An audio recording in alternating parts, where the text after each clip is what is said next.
अस्सलामु अलैकुम वरहमतुल्लाहि वबरकातुहू। हज़रत सलमान फ़ारसी रज़ी अल्लाह ताला अन्हु से मुशरिकीन मक्का ने मजाक उड़ाते हुए ये कहा था कि आपके नबी तो ऐसे हैं जो आपको पेशाब पाखाना वगैरह का तरीक़ा सिखलाते हैं। तो इसके जवाब में हज़रत सलमान फ़ारसी रज़ी अल्लाह ताला अन्हु ने फ़ख्र के तौर पर यह कहा था कि हमारे नबी तो ऐसे हैं जो हर चीज़ सिखलाते हैं, यहाँ तक कि हमें टॉयलेट का तरीक़ा भी सिखलाते हैं।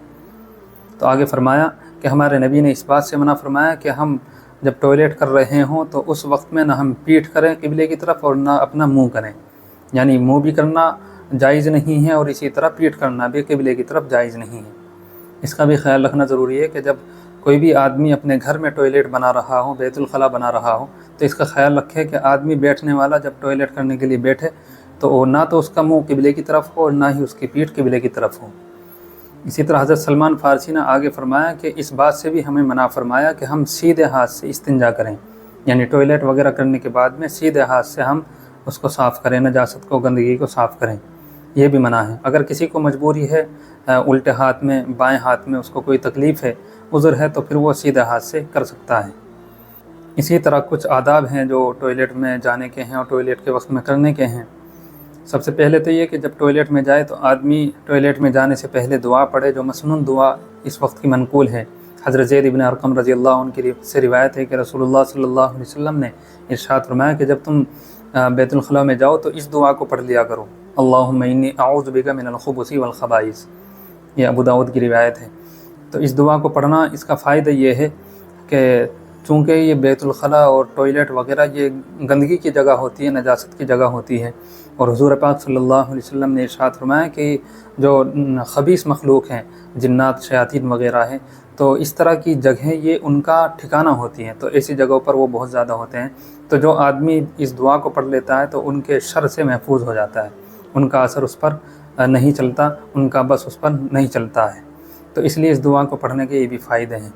दूसरे, जब बैतुल खला में जाए तो सर को ढाँप कर जाना चाहिए। नबी पाक सल्लल्लाहु अलैहि वसल्लम सर ढाँप कर बैतुल खला में जाया करते थे।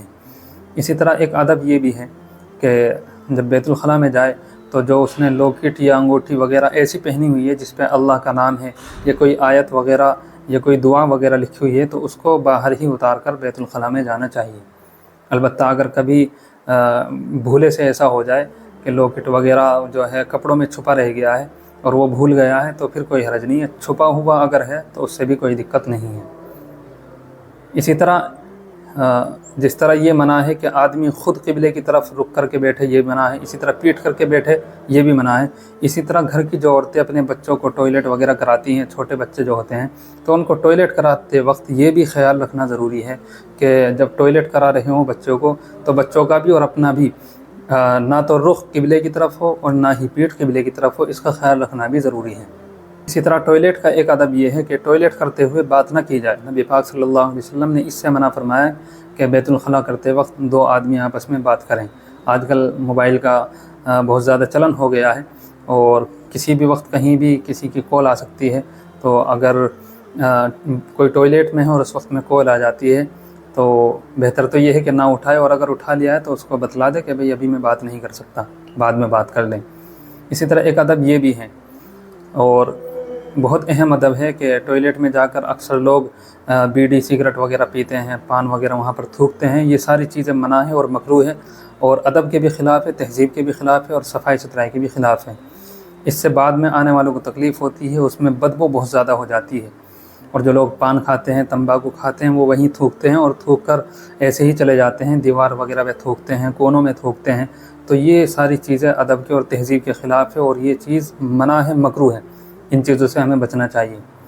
इसी तरह बैतुल खला में आम थूक जो आदमी को आ जाता है, वो भी थूकना मना है। अगर कभी इस तरह की नौबत आ जाए कि ज़रूरी हो जाए थूकना, फिर वो मजबूरी की वजह से जायज़ हो जाएगा। फिर भी अगर थूक दिया है तो फिर उसको पानी वगैरह डालकर साफ़ कर देना चाहिए। इस तरह खड़े होकर पेशाब करना, ये भी मना है, जायज़ नहीं है। नबी पाक सल्लल्लाहु अलैहि वसल्लम ने हज़रत उमर से फरमाया था कि खड़े होकर पेशाब ना करो, और खड़े होकर पेशाब करने में आदमी के न कपड़े महफूज रहते हैं और ना ही उसका बदन महफूज रहता है, क्योंकि जब खड़ा होकर पेशाब करेगा तो छींटें ज़रूर उसके कपड़ों पर भी पड़ती है और बदन पर भी पड़ती है। اور آج کل جیسے بہت سارے ٹوائلٹ بنے ہوئے ہوتے ہیں ہوائی اڈے پر، بس اسٹینڈ پر، ان میں یہی انتظام ہوتا ہے کہ آدمی کھڑے ہو کر پیشاب کر سکتا ہے، یعنی فلش اونچے اونچے لگے ہوئے ہوتے ہیں، اور اس میں تو بہت زیادہ ہی چھینٹیں پڑنے کا غالب گمان ہوتا ہے، اس لیے ان میں بھی پیشاب نہیں کرنا چاہیے۔ اسی طرح بیت الخلاء میں بیٹھ کر کوئی دعا یا تسبیح، زبان سے کوئی کلمہ کہنا یا دعا پڑھنا، یہ سب منع ہے، زبان سے کہنا جائز نہیں ہے۔ اگر کسی کے دل میں کوئی دعا آ جاتی ہے، درود آ جاتی ہے یا کوئی آیت آ جاتی ہے اور وہ دل میں رہتی ہے تو اس سے کوئی دقت نہیں ہے۔ اور وہاں سے فارغ ہونے کے بعد میں اپنے بدن کو ڈھانپ کر، کپڑے پہن کر جب باہر نکلیں تو یہ دعا پڑھنی چاہیے، غفرانک الحمدللہ الذی اذھب عنی الاذی وعافانی،